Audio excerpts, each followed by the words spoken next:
Chapter 9. Right, ladies. Everything is ready. Nicola, enjoy your day tomorrow. I'm all set, Marie, and I will make sure to hand out the ID cards at the door. Oh, I can't wait for this! Finally, I can shed this skin! A few days later, Nicola pulled up to work and got out of her car. She looked at the new, temporary, offices, looking at every entrance and exit. It was busy in the office, people working on court cases.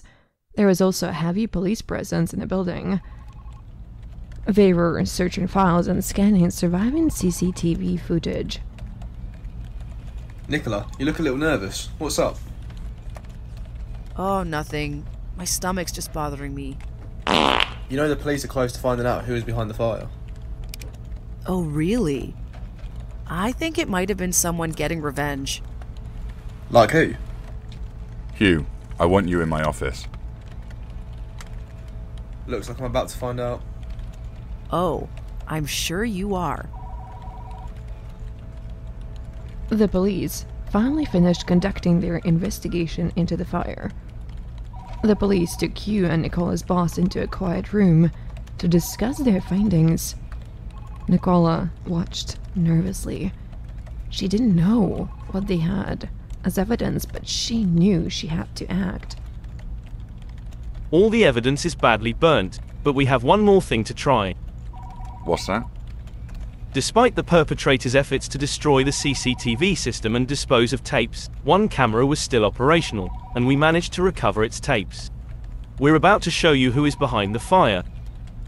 The police put the tape on, and the three of them watched it. It became obvious to them who the arsonist was, confirming their suspicions. At that moment, Nicola entered the room. Ooh, have I been naughty? Nicola, do you mind explaining yourself? Why would you destroy everything we've been working towards and put everyone's lives in danger? Oh, I'm sorry. I'm afraid I'm not Nicola. You see, Nicola left the building a long time ago. What do you mean? I'm not Nicola. I'm Jesserine Floonflex Fies Pasmere Day Slitheen. I don't know what you're talking about. Okay, I am arresting you on suspicion of arson with intent to harm. Nicola looked sinister and fired a poisoned dart from her finger, hitting the police officer in the neck, causing him to collapse. Bloody hell, what have you done? Oh, I'm so sorry. I guess I can't stop being naughty. That's enough, Nicola. We can't run from the law. No, it's you who will have to run from me. Nicola reached for her forehead, pulled her hair back, and unzipped her forehead, revealing a blue light.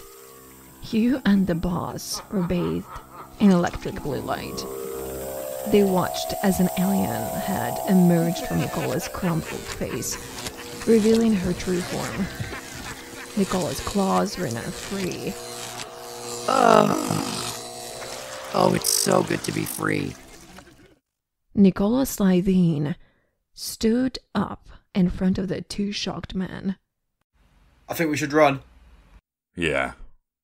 They dashed out of the room and down the corridor as fast as they could run. Oh, I love it when they run. The hunt is on. The two of them split up. Hugh went downstairs to alert the other police about what had happened, while the boss went upstairs. I know you're in there. I can smell you. Come out and kiss your favorite employee. Kiss me on my big green lips. She burst open the broom cupboard door, grabbed her boss by the neck, and threw him across the room. She picked him up again, and he screamed. This caught the attention of the police officers in the building. They ran up the stairs. As soon as Nicola caught a glimpse of them, she threw her boss at them, knocking them to the floor. She then stepped over them and chased after Hugh. She had dealt with the boss and didn't care about the police, who would believe them, if they reported it to their superiors. Hugh was terrified. He tried to get out the doors. Nicola caught up with him. You can run, but you can't hide, Hugh. I can smell you. You're oozing fear. No, please, let me go. I'll forget the whole thing. I'm afraid I can't do that.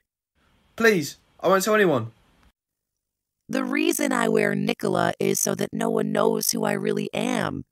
You do. I'm sorry, Hugh. No, please. No, please. Ah!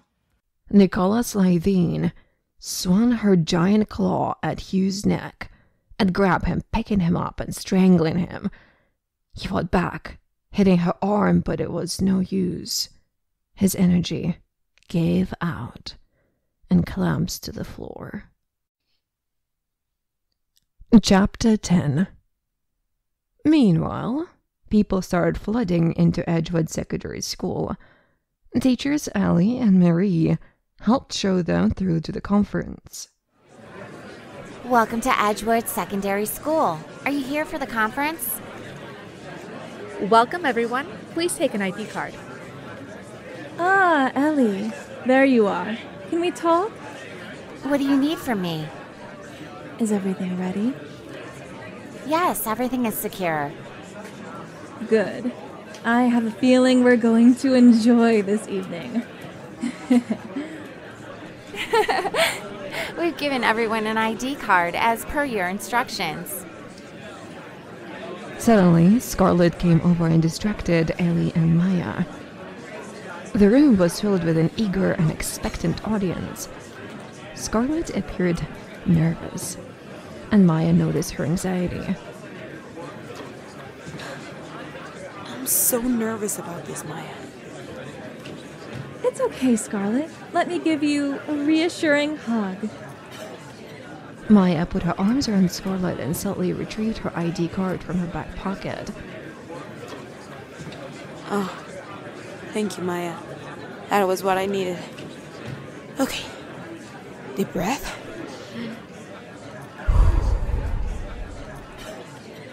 Now, I need to use the restroom before we start. I'll see you inside. Meanwhile, Nicola finished up her hunt, finishing off eating Hugh. She watched as the remaining police left the building. She went back to her skin suit and started putting her back on. Once disguised as Nicola again, she made a phone call to Maya. Maya quickly headed to the restrooms, disposing of Scarlett's ID card in a more discreet manner. Maya heard her phone ring. Ah, you have had your hunt. You're welcome to join us, sister. I've done it. I've had my hunt. We're all clear on my end. Yes, I would love to.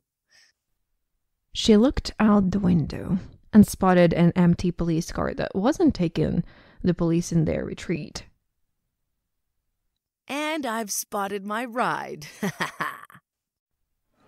While Maya and Ellie were distracted, Ruth managed to gain access to the school. Ruth, I didn't know you had been invited. Yes, I'm on the list. Let me give you an ID card.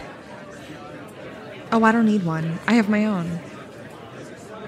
She waved her own ID card to Mary.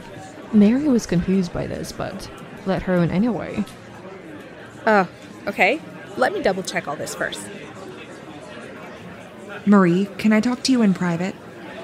Yeah, sure. Come into my classroom. Is everything okay? They went down the corridor.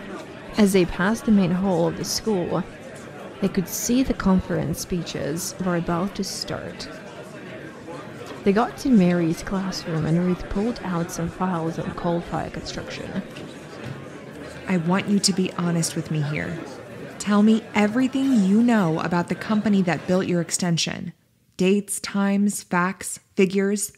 There's something really dodgy going on here. Excuse me, are you sure you should be doing this on the day of the conference as well? I am investigating this. There is something odd about it.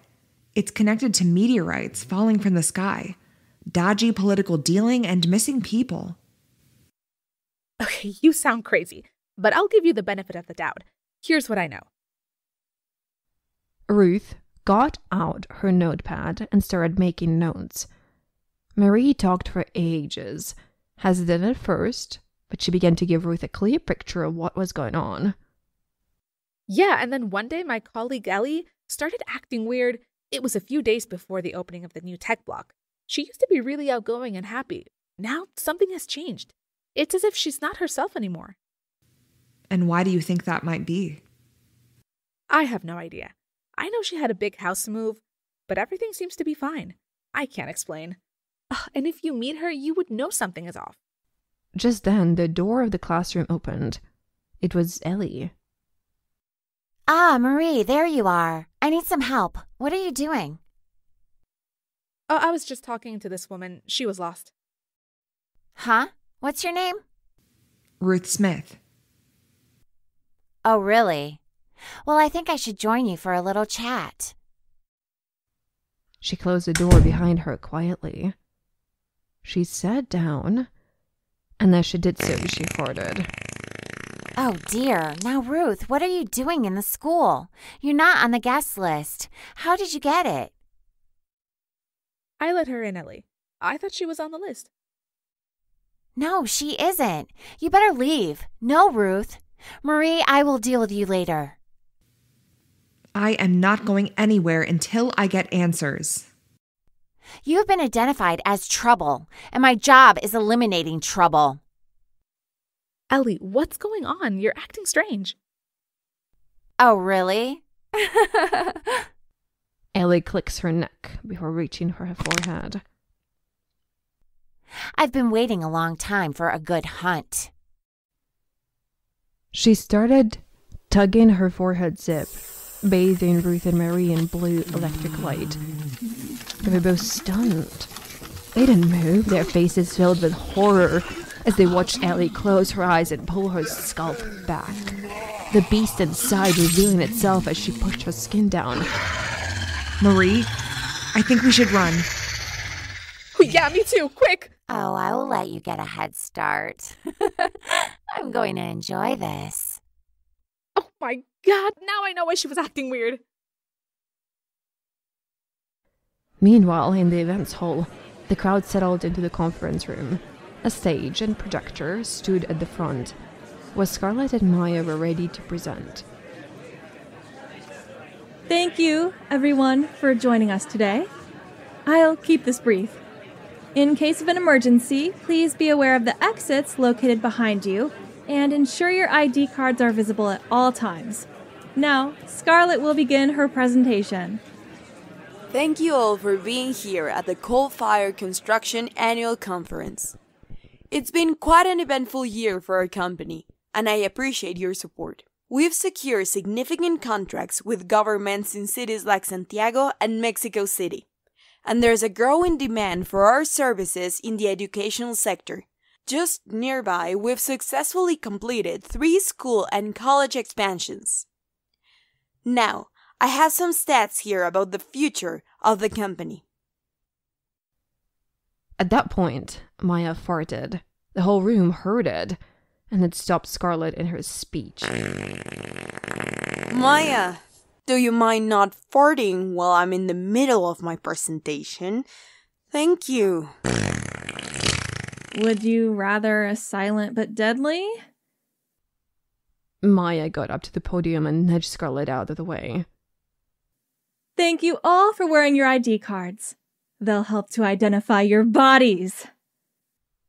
Maya pulled out a button from her pocket. She pressed it, and a flash of lightning appeared from everyone's ID card. The lightning burst all over their bodies. The audience screamed in pain. Maya laughed.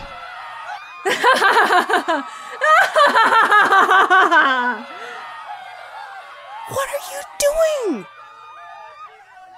The screams died down as the audience was dead. You killed him? How come I didn't die? Oh, You will. I have something more special for you. I'll give you a head start, but I suggest you start running quickly. Scarlet watched as Maya tied back her frizzy hair and started unzipping her forehead.